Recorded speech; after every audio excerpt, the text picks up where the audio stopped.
Al asked me to talk a little bit about my weather forecast. And so I want to share some things with you that go along with that so you can see what I'm thinking we need to look for this year. So with that, let me delve into something that Al didn't ask me to talk about, which I know is painful to talk about anyway, and that's these days price. Oh, I can hear myself now. These prices. Why is corn not higher? Well, you know, we've lost 10 million acres in Iowa. That's 10 North Carolina-sized corn crops were wiped out.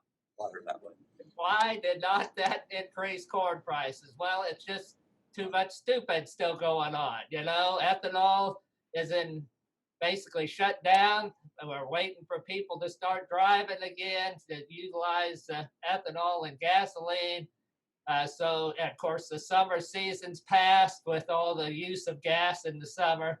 So I don't see a lot of emphasis in ethanol. We see all this backlog in these livestock plants trying to process hogs and other meats.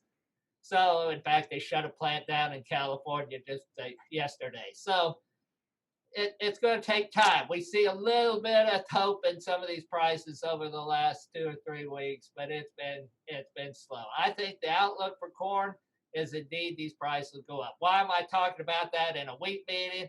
Well, our corn and wheat prices are linked if we're going into a feed situation. So for the bottom line in wheat prices in North Carolina, you still have to consider where corn's headed to consider what we've got for wheat price outlook. Now, if we look at wheat, why, it's not a whole lot better for milling wheat here. Again, there's been some nice moves up in milling wheat here just recently. And I see this as a bit of hope. You know, historically, every major commodity rally has been led by wheat. You go back to the 70s, wheat led commodity prices higher in the early 70s due to Russia buying a bunch of wheat. We saw that here 6 years ago in that major commodity move. Wheat led the way. And I think that's probably what we're going to see here is wheat finally breaking this out and leading the way. So I just want to mention that there's some hope here in wheat prices as we look to the future here in this coming year. So I definitely would not discount wheat in my plans as a way toward getting back on our feet price-wise and economically. So second thing I wanted to focus on here before I talk about forecast is what the foundations are for yield. And I'm sure Angela's mentioned this, but I just want to reiterate some things we've seen in some data this last 2 to 3 years. First of all, I've said this many times in 20-some years, a strong foundation of fall or early tillers is essential to our success in wheat. This is some data that I've put together over the last 3 years where we've looked at the relationship between, now I call this tiller number, it's really just the amount of heads per square foot at harvest time. So these, you can think of these as a number of heads that get into the combine here versus the yield of wheat. And you can see here we've had some data that's on the lower end of the number of heads and the upper end of the number of heads. And then I put these two lines together to show these trends of that data. And it basically speaks to what we've always tried to say, is if you don't get 60 good, strong tillers at GS30, now that's before harvest, I'm assuming we're going to lose a few by harvest, 60 strong tillers by GS30, you are not going to get maximum yield. And you can see that on this chart where we didn't get set. There's a strong relationship between spike number and yield. Where we get enough tillers at 60 or higher, yeah, there's a little relationship. Wheat yield still climb a little bit, but it's not huge, and it has less of an effect on our overall yield. So the first thing is to get a strong foundation. We've got to get these 60 heads or tillers developed by GS30. there's one other factor, and I've used this chart many times, but it says the world to me as to when are these tillers most effective. I know there's a lot of bars here, but if you look at the top left quadrant here, you can see grain yield. And you can see where the total yield for the season came from fall, winter, spring tillers. That's what those categories there are. The first two bars are fall tillers that made that much yield. The second two are winter, and the last two are any tillers that we could measure coming in the spring. You can see the fall is the critical time to develop your wheat foundation. And that's true if you go down the next graph under it, that's head number. That's where we got most of our heads developed. You look at kernel number. Even though we had more heads, they also had more kernels per head. And then you can look at kernel weight. All of those things state that the time to make this foundation is early as we can. Get that wheat off to a fast start. So how do you do that? What are the critical factors? And again, I'm not going to go through a lot of graphs here to support this, but you can take my word. It's tiller growth and wheat growth are determined largely by two things, temperature and nutrients. Particularly nitrogen seems to be a very essential element, and to some degree I could throw sulfur and manganese. There's other elements important here, but to a large extent nitrogen is our one that we focus on as being essential to making these tillers happen. So that's just a little background of what the first pillar of your wheat yield is that foundation. Al sent me some PowerPoint stuff that he's doing talking about yield components. This is exactly right. You've got to think of wheat as developing foundations of yield components that then support yield. If you do that, you can see how management has to be tailored for each of these components. So that's your first leg on your foundation. Let's look at the second leg. Second thing is we then got to increase kernel numbers. It's good to start with a strong foundation of tillers, but they don't help us much unless we can get a number of kernels in that head. So here's this data, stuff we've looked at over the past 3 years and looking at the importance of kernel numbers in determining your wheat yield. And so you can see there I got on the bottom axis kernel numbers per spike.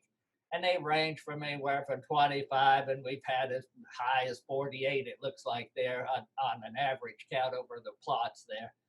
And you can see each of those lines follows that data, and there's the numbers up above, 0.71 R squared, 0.59, 0.40, 0.42, indicate that's a strong relationship in nature. That indeed, yield is closely tied to kernel numbers per spike. Now, you can see that we had yields that were lower there, didn't we? That one line with the black dots there is only 40 to up in the 50s. Well, what happened? That's that tiller count data that I looked at, showed you earlier. We didn't get the foundation for tillers. So yeah, we helped yield by increasing kernels per spike, but we couldn't put it back up in the 80 bushel range. So indeed, you can see here, we got to start with tillers and then build on those tillers with the kernels per spike here. So what's important for building kernels per spike, there's two things. First of all, it's got to be green at flowering time. This is nitrogen concentration in the flag leaf. How green is that wheat at the time of flowering, of blooming? And you can see there's good relationships between how much nitrogen we can get in that flag leaf and how many kernels we developed in. So that's one thing. We've got to have it green at flowering. Second thing, we've got to make sure it's growing rapidly, particularly between boot stage and flower. That wheat can be short through GS30. It can be a little short even up through joining. But from GS40, basically boot stage to flowering stage, we want as much elongation of stems and rate of growth or accumulation of biomass as we can. Now, these two factors are somewhat in conflict with each other, because the more growth, more leaf area we put on, the more growth we get, the more dilution we get in our nitrogen concentration. So we have to have both of those working together for us in Kernel. So here's what we saw last year as a result of some management practices to try to improve yield by impacting kernel number. There's 4 treatments there, 120 units at GS30, 180 at GS30. Those are the blue and orange bars there. That's your typical nitrogen application at GS30, although most of us don't put 180 units on. But at any rate, you can see that's our traditional approach. The second 2 bars are splits. So the gray bar and the yellow bar are splits, splitting that 120 into an application in February and then at GS60 each time, or 180 pounds was actually split at GS30 and we put some more on at boot stage there. It shows that the splits were better than even putting a high rate of nitrogen on, and that was true whether it was 80 bushel yield in Beaufort County or Gates. As you can imagine, we didn't get the tiller density in Gates County. It was wet. We didn't get a good foundation of tillers there. You can see that by our yield levels we achieved at that site. So you can see here that splitting does better than a I didn't understand that. Single application. My phone's talking to me. All right. So how did we achieve that? We'll just focus on the Beaufort location. What did splitting do for us? And I think it's important to understand this, but that's why I'm going through all this stuff here. Splitting did 2 things. First of all, it helped in biomass accumulation. Why does particularly putting nitrogen in February and again on at GS30 in March help us achieve higher kernel numbers? Well, it helps us by getting that wheat to put some more roots down as it reaches that rapid elongation period, that GS30 to flowering period. So it's providing better root systems so we can take up nutrients all the way to flowering. And you can see that in concentration. Notice that even though our early split, that's that green bar, that's GS 23 and 30. That means that February and March split applications, that green bar, we had better biomass accumulation, and our N concentration was one of the highest of the 2. That's because we put down roots so we can use nitrogen that was in the soil already, nutrients that were already there. That's why these splits tend to work. Now, the late split helped us with biomass accumulation. It wasn't as good as N concentration. That's a little surprising, maybe to you. The reason for that is that late we can't get that nitrogen taken up quick enough and into the plant there. We're broadcasting over the surface of the soil. Some of that nitrogen is not getting dissolved and into the soil quick enough. So indeed, splitting, the bottom line here is splitting is very important when we've got that foundation of tillers developed. So let's take a look at, I spent this time trying to give you a background of these 2 pillars of yield. And now we're going to look at the forecast and see what we can do in 2020, 2021 to try to put ourselves in position based on what the weather's going to do to achieve the best we can with these 2 pillars of foundation. Now, before I do that, why Swami is sort of a arrogant person here, and he likes to brag whenever he was right. So Swami's got to brag every once in a while here. So this is a year ago. At this same meeting, we talked about the forecast. This was what I showed. This is a very slide, just drug it right out of the archives and pushed it up here. This is what I said would happen at this meeting a year ago. I said we were in a neutral situation, that our high pressure is restricted and will continue to act on this climate thing over the next 6 to 8 months. So I talked about the fact that we would be, well, let's just skip down there. I talked a little bit about October, and just really what you're interested in here is what happened in November through May. So mild weather in November with cold. Understand. temperatures delayed until the first week in December. That's exactly what happened. Actually, cold temperatures didn't even arrive until January, to be frank about it. We had a warm fall, which set the stage for making tillers because we had the temperature aspect of tiller development. So that was the outlook. It was going to be a warm fall. And actually, like I said, the first week in December, it didn't get cold until January. And even then, it wasn't that cold. I talked about average temperatures and rainfall, and then cool weather and above average rainfall in April and May. Almost to the T, this weather forecast played out because of the fact that it was dictated by that neutral system that we were seeing there. Now, if I could go further here, I talked about at my corn meetings there about having drier, cool weather and above average through into July, and then drier conditions setting in late July with hot temperatures the last 2 weeks in July through August.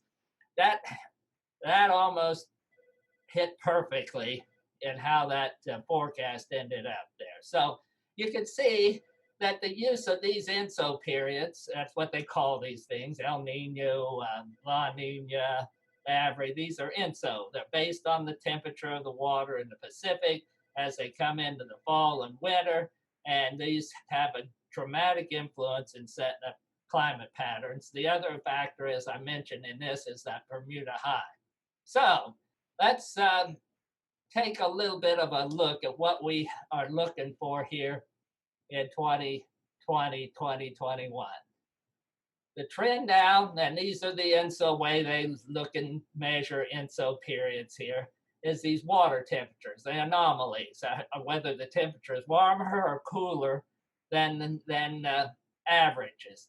And you can see the orange here, that means warmer temperatures, the blue means cooler. You can see that in every four of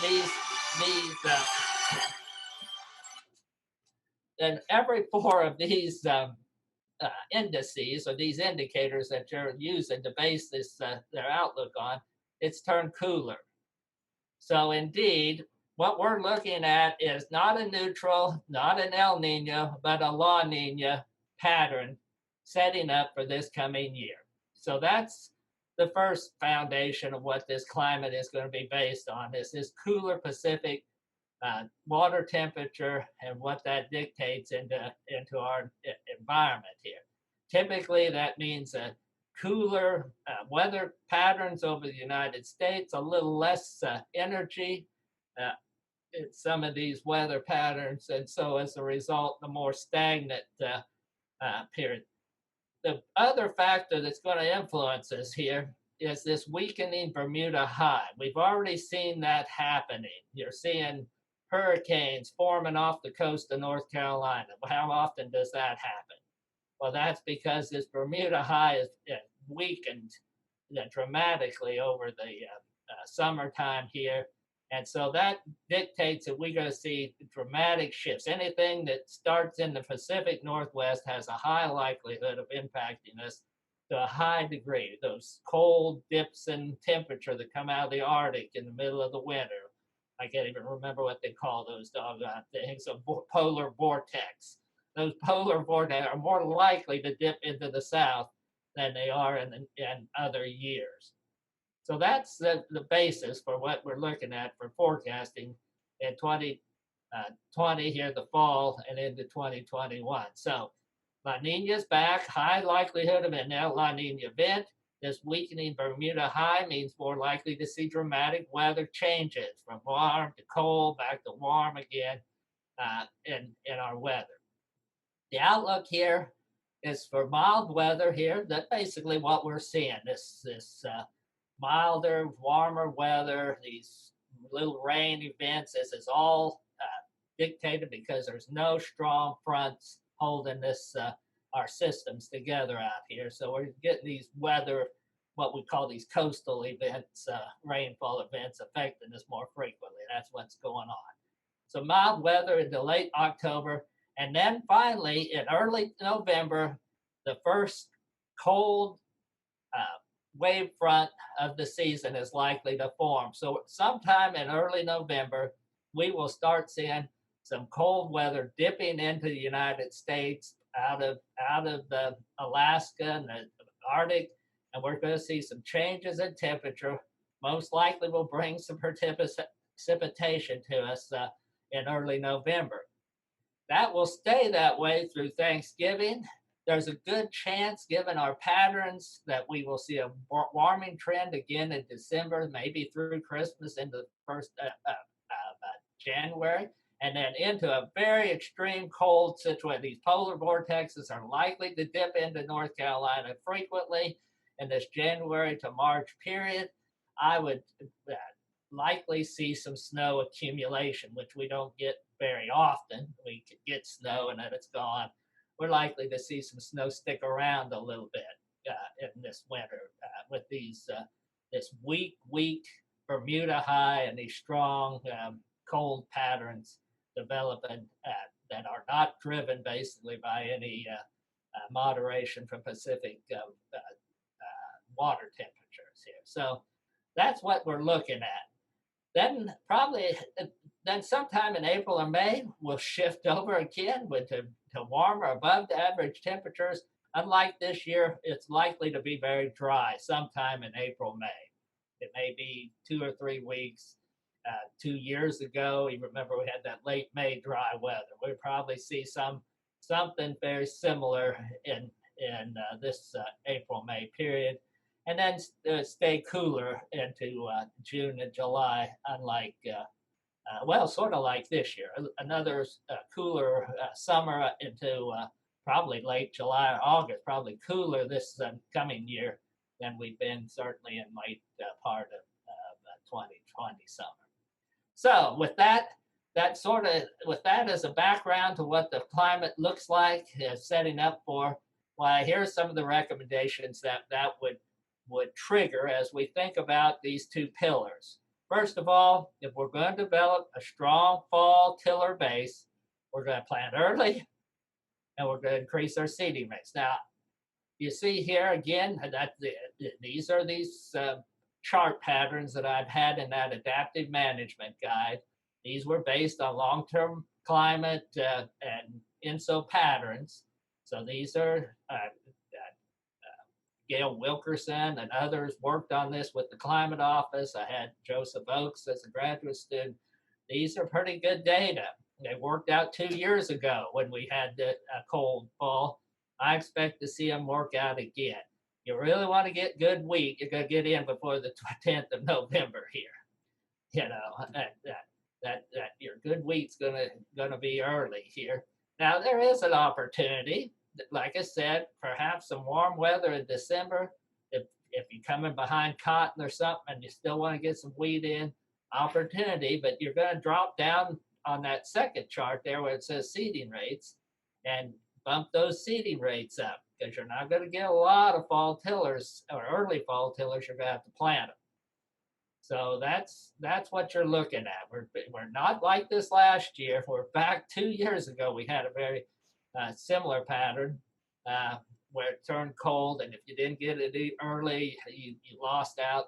This is going to be another year where you've got to get it in early in order to take advantage of your best opportunities. So planting dates, unlike last year, are going to be important. I'd like to get wheat in by the 5th of November. Very few. Yeah, it's possible to find that late opportunity, but you're going to have to increase your seeding rates to do that in December. Plant at the upper end of the recommended seeding rates and use nitrogen. So all these tools that we use to promote tillers on a cool, because we're not going to have the temperature that we'd like to. I'm looking outside and it's hot, and you're thinking, gee, what you mean not going to have temperature? Well, you remember what happens when the colds of November come early.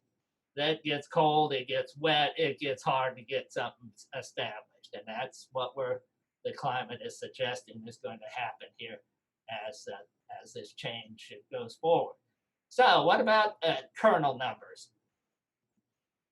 In a year where we particularly have these cold winters, split nitrogen is going to be even more important to establish the root system. In other words, to get that crop back out of dormancy, and there may be some wheat actually get dormant, but at least get that crop recovered from a cold period and back on its growth. So it's getting root growth, it's taking up nitrogen, so it's ready to make that rapid growth from boot stage to flowering and maintain nitrogen concentration in the flag leaf.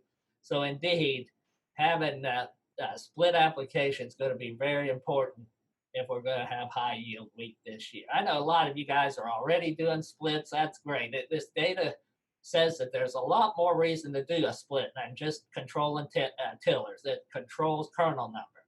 And I think in the future, we're going to see split nitrogen be the key to our best yields in wheat time and time again. All right, well, that's what I had for you. Hopefully you could hear it. Hopefully you could see it. You're probably glad I'm not there. But at any rate, I'm not. I wish I was there, actually. So hopefully you'll get what I was hoping to get across here. Al, any comments or questions? Dr. Heiniger, there's an increasing number of people that are doing splits. I would say some of them may be going as high as 4, but I would say there's a significant number that are maybe doing as many as 3. What's about 3, 3 applications? Right. Well, I think that's good idea, good business here. Wheat is interesting in the Southeast because we don't go dormant. What we do is we see periods of warm weather that provide us with an opportunity to build tillers or to get roots developed. And then these cold, wet periods following right behind where we get denitrification and issues. For those guys who have seen this, I'll just call it this waterborne pathogen in wheat, which I've seen striking in several cases. The only real treatment I've seen that works for that is split nitrogen applications, where at least you have a foundation to keep whatever disease that affects those roots from hurting you too bad. So yes, I think the data we've accumulated over the past 3 years and looking at kernel numbers tells me that multiple splits are really essential in wheat. And I think that's true both from the standpoint of developing these yield components, but also from the standpoint of the kind of environment that we have in growing wheat here in the Carolinas. Dr. Heiniger, based on what you had showed us, the question I've got for Dr. Post is, as I said earlier, it used to be some of our best wheat was like in planted prior to the week prior to Thanksgiving.